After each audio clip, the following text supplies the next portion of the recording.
શું કે મીનાબેન? પેલા બહુ જ અતિશય દુખાવો હતો. હા હા. અત્યારે મને અડધા ઉપર મટી ગયો છે. દુખાવામાં ઘણો ફેર પડી ગયો છે.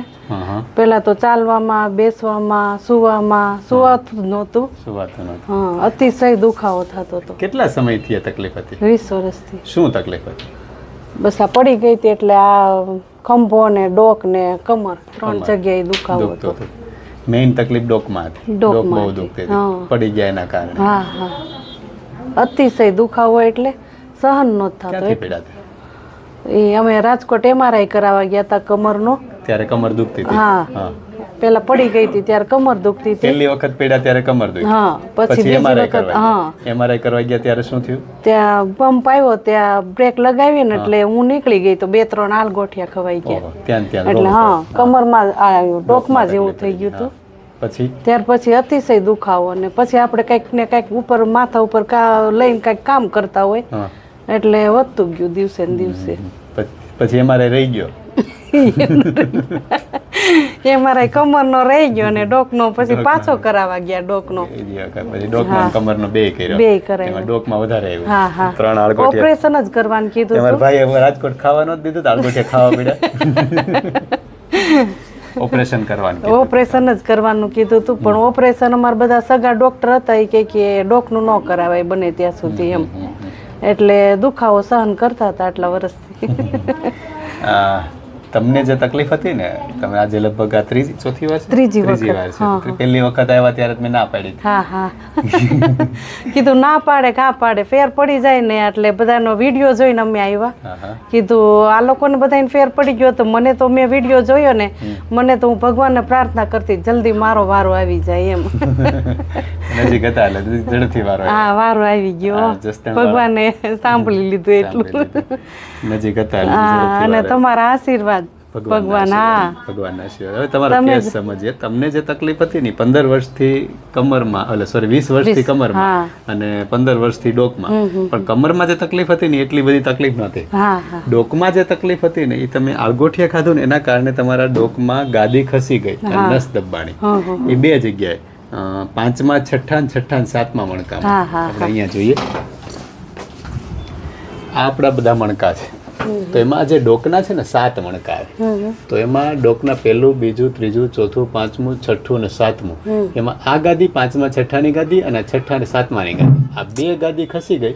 અને અહીંયા દેખાય પીળા કલરની નસ દેખાય ઝીણી ઝીણી, એ નસ ઉપર દબાણ આવતું હતું. અને એ નસો છે ને આખા શરીરમાં બધી જતી હોય, મેઇન હાથમાં જતી હોય ને પછી આખા શરીરમાં જતી હોય. તો ડોકમાં નસ દબાય અને દુખે બધું. અને મેઇન ચક્કર આવે, ફેર ચડે, હાથ દુખે, ખાલી ચડે, માથું દુખે, ક્યારેક ક્યારેક આમ શું કહેવાય, રાત્રે નીંદર ન આવે, આખી રાત જાગવાનું જ રહે, સુવાનું ન આવે.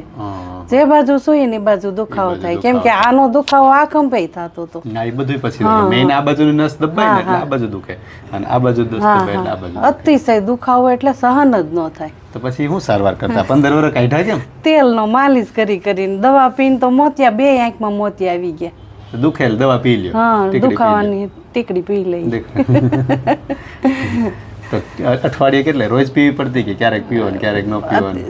એટલે કોર્સ કરવાનું કે, એટલે કોર્સ તો આપણે પૂરો જ કરવાનો. ગમે ત્યાં કોર્સ કરવાનો કે એટલે દુખાવાની ટીકડી તો વધારે સ્ટ્રોંગ હોય તો જ દુખાવો મટે ને. બરોબર.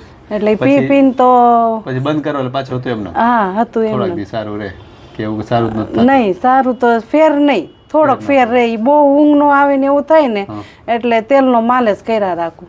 માલિશ થી થોડીક ઊંઘ આવે વળી કદાચ એમ, બાકી ફેર જ નહોતો. અઘરું હતું. 15 વર્ષ કાઢ્યા તો બહુ સહન કર્યું. કીધું ભગવાન લઈ લી તો સારું આમાં. અરે એમ થોડું જવાય, હજી ઘણું કામ બાકી. બહુ કંટાળી ગઈ હતી દુખાવામાં એમ. અમુક વખતે છે ને આપણા કર્મનો એવી રીતનો હોય એટલે એ ભોગવવું જ પડે, એમાં કઈ આમ ચાલે. હું એને કહું ને કે મને અતિશય દુખાવો થાય કે તાર કર્મમાં એટલું લખ્યું હોય, જેટલું ભોગવાય જાય એટલું ભોગવી લેવાનું. પણ અહીંયા આવ્યા પછી એવું લાગે છે કે પૂરું થઈ ગયું, કર્મ પૂરા થઈ ગયા. સાચી વાત છે, જે ભગવાનની ઈચ્છા. પણ મેઇન વસ્તુ વસ્તુ હોય છે કે તમે બેનને એક્સિડન્ટ થયું, એક્સિડન્ટ થાય ને એના કારણે આપણા મણકા છે ને મણકાની એલાઇનમેન્ટ એટલે જે આપણા એની જગ્યાએ મૂળ જગ્યાએ રહેવાની જે સ્થિતિ હોય ને સ્થિતિ બગડી જાય, એટલે એના કારણે ગાદી ખસે ને એના કારણે નસ દબાય. મેં અહીંયા શું કરું તો એ જે મણકા થોડા ખસ્યા હતા એને સરખું કરવાનું કામ કર્યું, એટલે સરખું કરવાનું કામ કર્યું ને એના કારણે જે નસ દબાતી હતી એ નસ છૂટી પડી, નસ છૂટી પડી ગઈ એટલે બધું હતું એમનું પાછું થઈ ગયું. એટલે આપણે જે ડોક ખેંચીને આમ કટાકા બોલાવવાના, ઘણા ડોક્ટર કહે કે તમારે નસમાં ફૂગો થઈ ગયો છે ને આવું થઈ ગયું છે ને આપણે ટેન્શનમાં આવી જાય. કીધું ઓપરેશનનું કીધું, પછી 2-3 ડોક્ટરે એમય કીધું તમારે નસ દબાઈ છે ને એટલે કે ફૂગો થઈ ગયો છે. એટલે પછી પણ આપણને ટેન્શનમાં આવી જાય કે આ મટશે કઈ રીતે એમ. એટલે મેઇન વસ્તુ એ છે કે આવા કન્ડિશનની અંદર ઓપરેશન કરવું પડે, ઓપરેશન ના કરે તો ટીકડીઓ પીવી પડે ને ઇન્જેક્શન લેવા પડે, પણ જો આવું કઈ ના કરવું હોય તો આવી એક સારવાર પદ્ધતિ છે અને વગર દવાએ, વગર દવાએ દવા પીવી જ અઘરી છે એમ. દવા પીવી જ અઘરી છે. દવા ઇન્જેક્શન કે ઓપરેશન વગર પણ મટી શકે છે, આ મહત્વનું છે. બેનનો શરૂઆતનો કેસ ત્યારે પહેલી વખત આવ્યા ત્યારે મને તો આશા નહોતી, બેનને તો એવું કીધું ટ્રાય કરીએ, પ્રયત્ન કરીએ, જો ભગવાનની ઈચ્છા હશે તો થશે. અમે નક્કી કરીને જ આવ્યા હતા, ગમે એ થાય ડોક્ટરને એમ જ કેવું છે કે તમે કોશિશ કરો, અમને અડધો ફેર પડી જાય ને તો અમારા માટે રાહત છે એમ. પણ આ તો ફેર ઘણો પડી ગયો, ઘણું સારું છે અત્યારે, ઘણું સારું છે. બાકી મારીથી આમ તમે ઓલી વખતે કહેતા હતા ટટાર બેસાતું નહોતું, તમે સીધા બેસો પણ શરીરમાંથી ને સીધું બેસાય નહીં એમ. અત્યારે જો ઓટોમેટિક ટટાર જ બેસાઈ ગયું છે, એટલો ફેર પડી ગયો મારામાં. નીંદર આવી જાય, હા ઊંઘ આવી જાય, ટીકડી વગર. કઈ નહીં, ભગવાને શું કહેવાય આપણને નવું જિંદગી આપી છે, કામમાં કંઈક વાપરીએ. બાકી આ જે આપણે જે સમય કામ કરવાનો હતો ને એ સમય કામ કરતા કરતા દુખાવો સહન કરતા એમ. કેમ કે છોકરા ભણતા હોય એટલે એની માટે આપણે મહેનત એવડી કરવી પડે. 40-50 ની આજુબાજુ એટલે કામ કરવું જ પડે ને. પણ કઈ નહીં, હવે જે દિવસો સારા આવ્યા, તમારો આભાર, ભગવાનનો આભાર, ભગવાને મટાડી દીધું, ભગવાને રસ્તો બતાવ્યો. હા, રસ્તો બતાવ્યો, સાચી વાત મેઇન વસ્તુ છે. કઈ નહીં, આજે સારવાર અને પછી કસરત શીખવાડી. મેઇન આમાં કસરત છે, કારણ કે પાછું ના થાય ને એના માટે બધું કરવું જરૂરી છે. એટલે કસરત આજે શીખવાડે, કસરત કરો, તકલીફ હોય તો આવવાની. જય શ્રી કૃષ્ણ.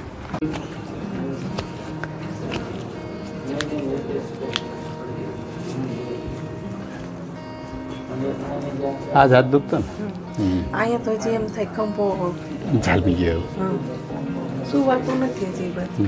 તો ધીમે આજે કસરત શીખવાડીએ ને એટલે થઈ જશે. મેઇન કસરત, હવે કસરત.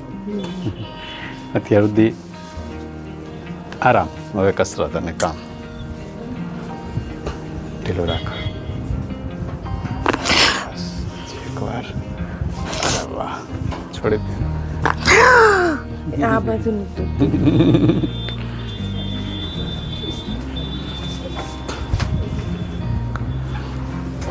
ઢીલો રાખ, બસ છોડી દે. પકડી રાખો આંગળા, અહીંયા જ રાખો, પાછળ સુવાનું. સુઈ જાઓ, સુઈ જાઓ, સુઈ જાઓ. ઊંધા સુઈ જાઓ, ઉલટા.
પડખું ફરીને આડા સુઈ જાઓ.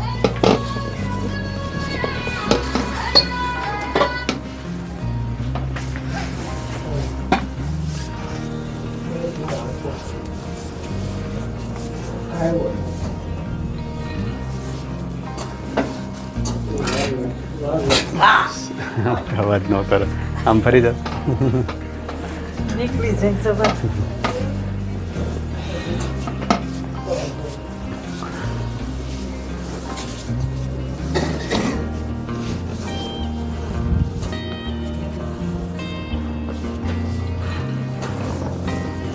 ઢીલું મૂકો. રેડી લે. સીધા સુઈ જાઓ. આવો.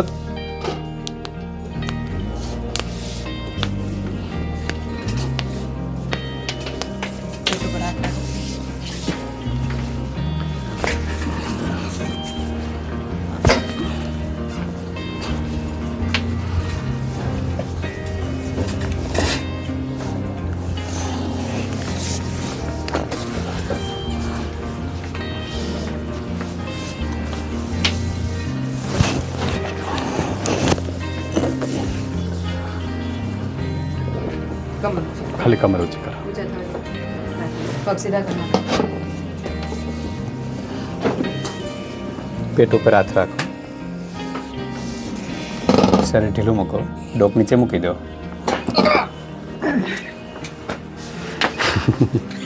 કમરથી ઊંચું થવાનું. કડાકા બોલી ગયા.